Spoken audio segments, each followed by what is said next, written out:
Something you long believed to be true but realized wasn't.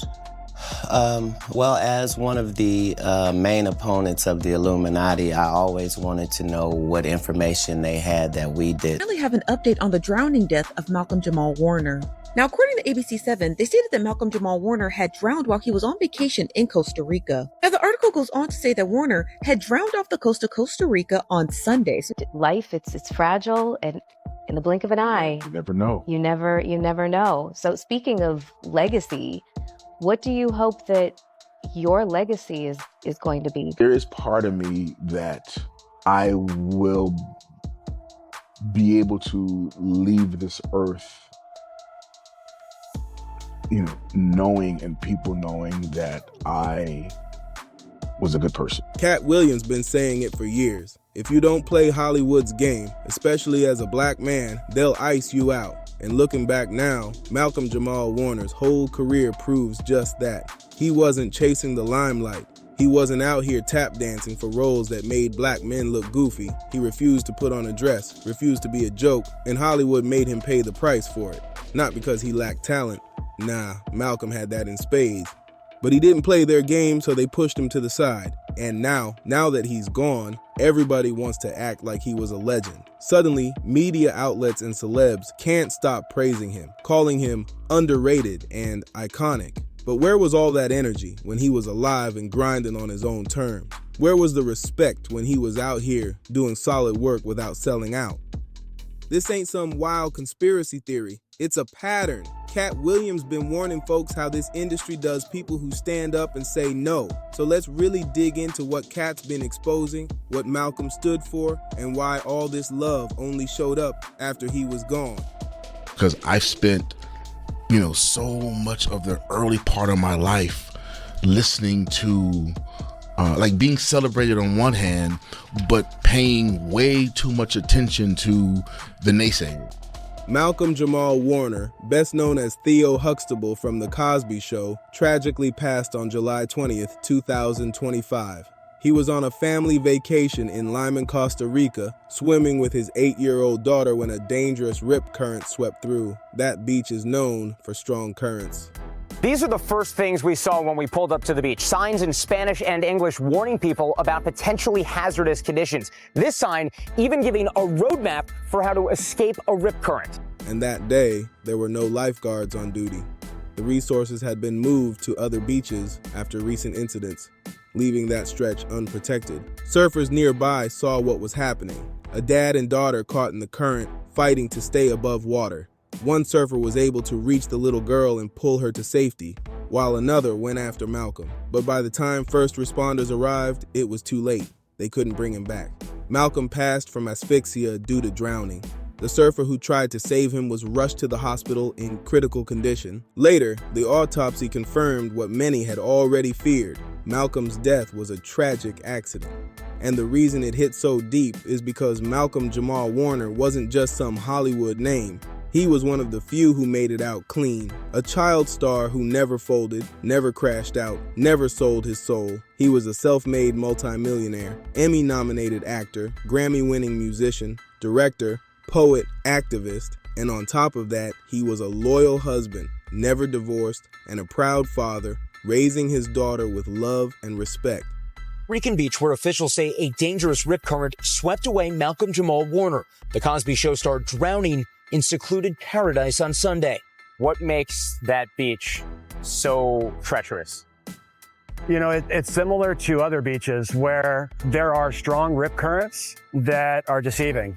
Mike Geist helps run a volunteer lifeguard organization here. He says while no lifeguards were on duty that day, Geist's friend, who happens to be a trained lifeguard, was there to surf and discovered Warner unresponsive in the water.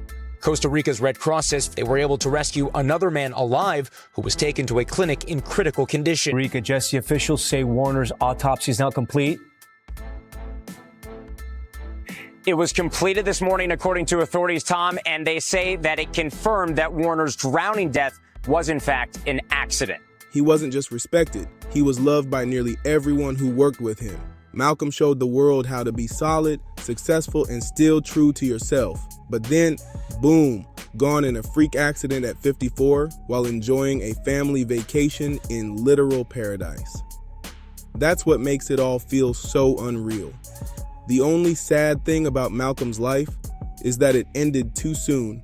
He won at life, and he did it his way. But here's where we gotta get real. Hollywood ghosted this man while he was alive.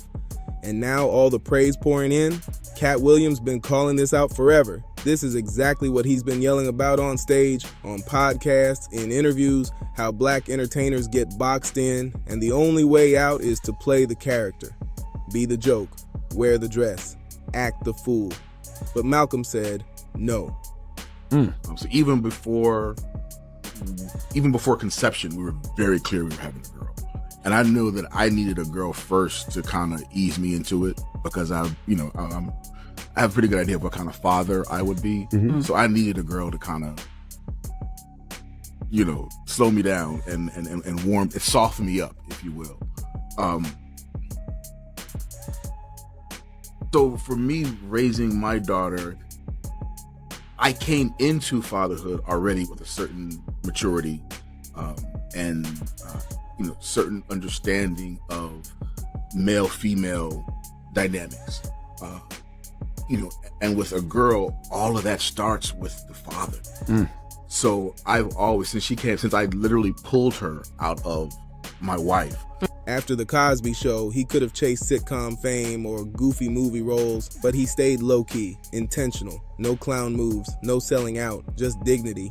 And that's why Hollywood kept him out the spotlight. Katt Williams said nah to the roles they love to push on black entertainers. The fat suits, the goofy wigs, the loud and clownish characters. And what did they do? Some of us make choices. I think it's not a biggest choice for others. I'm saying at the end of the day, Kevin doesn't have to worry about what people are going to say about him wearing a dress because of the long line of dress wearing people before him. So now we have Big Mama's house 1, 2, and 3. Yeah. I've never seen Medea in a pantsuit. I think she wears dresses. So now I'm saying, why are we picking on poor little Kevin Hart? Because it was his turn next. Some of us are against the Illuminati, and we are against the Illuminati at our own detriment. When people are against the Illuminati, then they get punched in the face all the time. The press hates them, and nobody likes them. End quote. We all love Dave Chappelle. Exactly. Dave Chappelle has never been a part of the Illuminati. They don't want him or me or people like us. They slapped him with labels: difficult, crazy, unreliable. And Malcolm, same deal. He was talented, disciplined, and sharp, but he didn't fit the formula. He wouldn't play the fool, and because of that, Hollywood benched him. There has never been a person that has been parodied 9 times on Saturday Night Live and yet never been invited other than me. I, at this point, take it as a badge of honor that they don't fuck with me. A lot of times when people are doing an impression of you, they're really showing you how they feel about you. You know what I mean? So for Saturday Night Live to have an impression of me and have a woman do that means they think I'm a bitch. And I understand that that's what they're saying when they do that. I understand how the game goes, and I understand that if you love me, I know why you do. And if you don't with me, I understand why. But here's the twist. Malcolm didn't need them. He was thriving without Hollywood's crumbs. Instead of chasing clout, Malcolm launched his own podcast, Not All Hood, where he kept it real about how mainstream media pushes one-sided cartoon versions of black life. He wasn't scared to call it out. While others played along, Malcolm took a different route. He focused on projects rooted in truth. For the title is combating the narrative of black life, black culture that the media focuses on, and that we're all one thing. Yeah, and the whole concept is we're not all hood. The black community is not a monolith. Real stuff. He produced and acted in plays and documentaries that explored black history, systemic racism, and community empowerment. Back in 2021, he dropped an op-ed for the Television Academy that shook people up. He exposed how most black images on TV were still controlled by white network execs, white writers, white producers, all gatekeepers deciding what black looks like. Malcolm said he came up during one of those rare windows when the doors cracked open just enough for black creatives to peek through. But even when black characters had good jobs or money, the stereotypes didn't disappear. They just got dressed up in suits. Malcolm wasn't quiet about the music game either. He called out how modern rap got hijacked by toxic masculinity and misogyny, and he wasn't scared to demand better. When that whole Kendrick versus Drake beef exploded last year, Malcolm didn't cheer it on like everybody else. He questioned why hip-hop only gets major attention when it's feeding drama, violence, or division. He wanted healing, growth, and something real, and they hated that. So when Katt Williams says the industry only uplifts you when they can control your story, this right here is the blueprint. There should be a moratorium on both of those words in hip hop because it's low-lying fruit. It's so easy. Everybody fucking does it to the point that it's corny. Like there are MCs who I love, who I cannot listen to anymore because I love J. Cole, but I had to stop listening to J. Cole because I got tired of hearing nigga and bitch as much every 2 sentences because he's proven himself to be such a incredible lyricist that you think it's just too low-hanging fruit for him to use those words. I feel like Malcolm wasn't trying to play a caricature. He wanted to show black men as intelligent, complex, real people. But Hollywood, they wanted him locked in that teen heartthrob box or tossed into silly sidekick roles. He pushed back.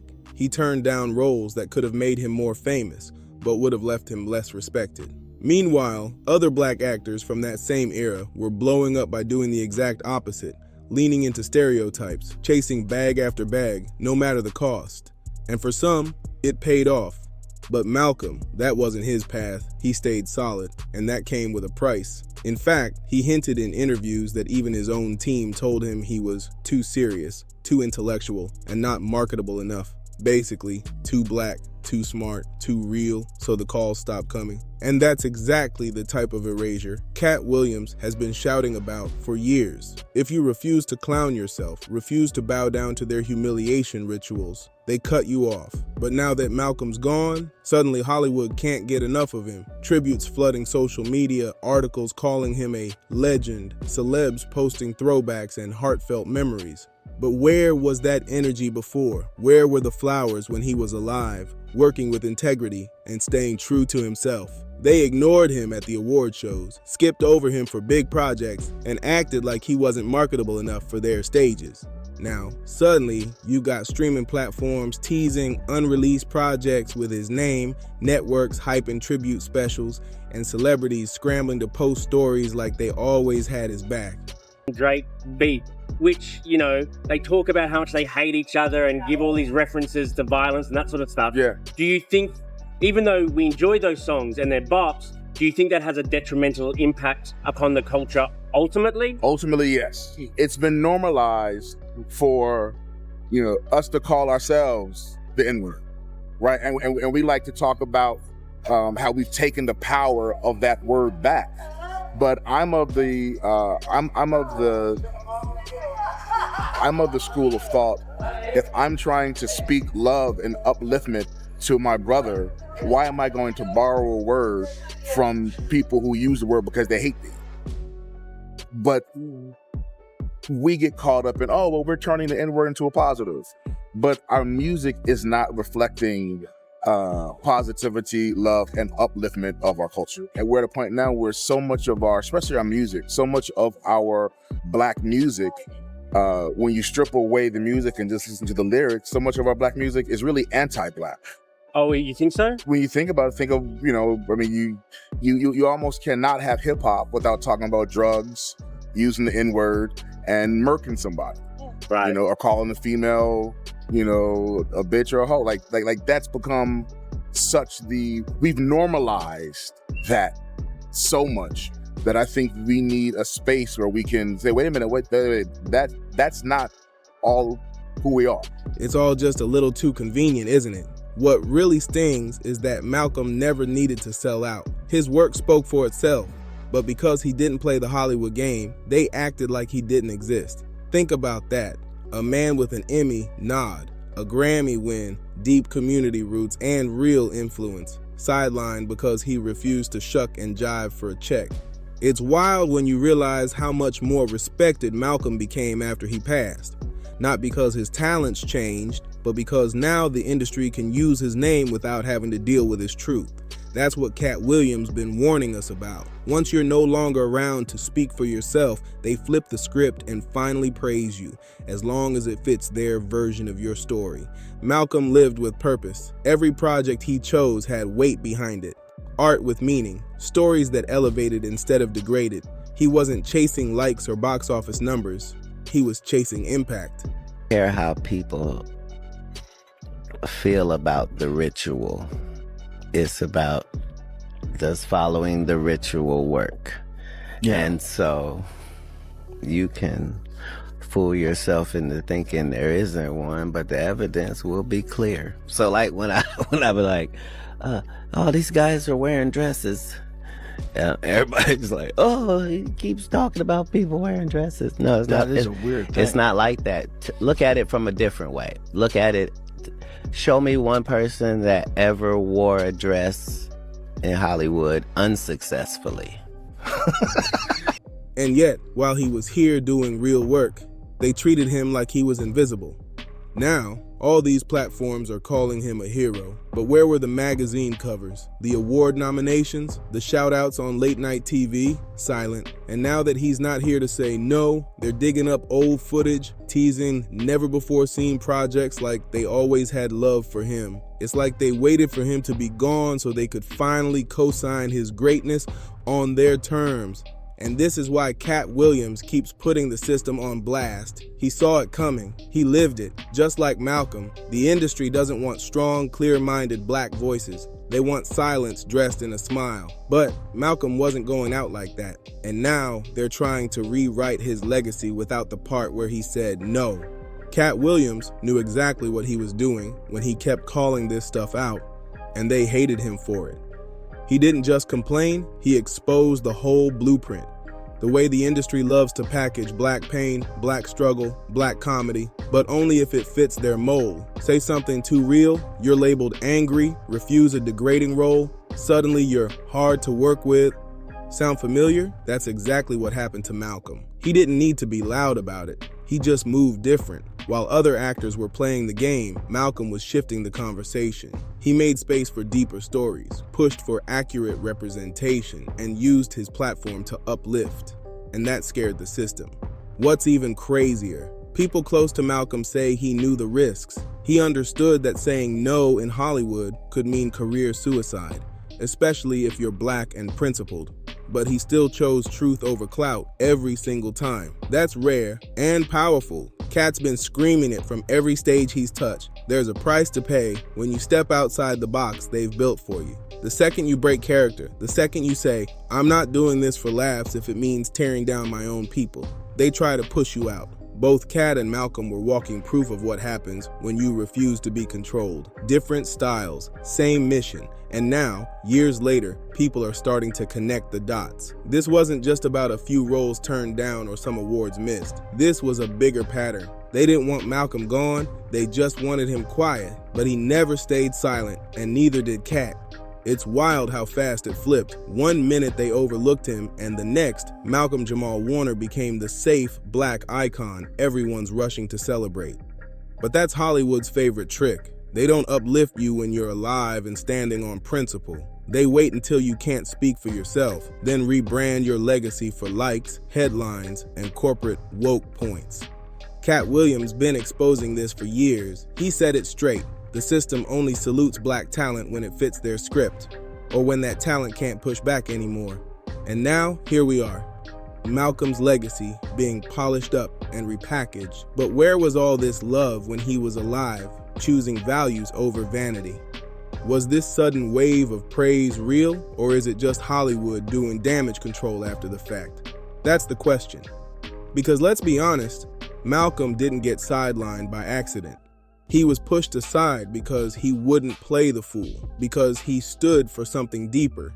He said no to the clown roles, no to the stereotypes, and no to selling out his image just to stay relevant. Malcolm-Jamal Warner wasn't just another actor. He was one of the few who moved with quiet strength, real purpose, and unshakable integrity in an industry that usually rewards the loudest, the flashiest, and the most compliant. His death wasn't just a tragedy, it was a wake-up call. How many more do we have to lose before the world starts honoring truth while it's still breathing? Let's keep this conversation alive because it matters. Drop your thoughts in the comments, share this video, hit that like button, and if you felt this, subscribe for more real talk. We're not letting these stories fade into silence.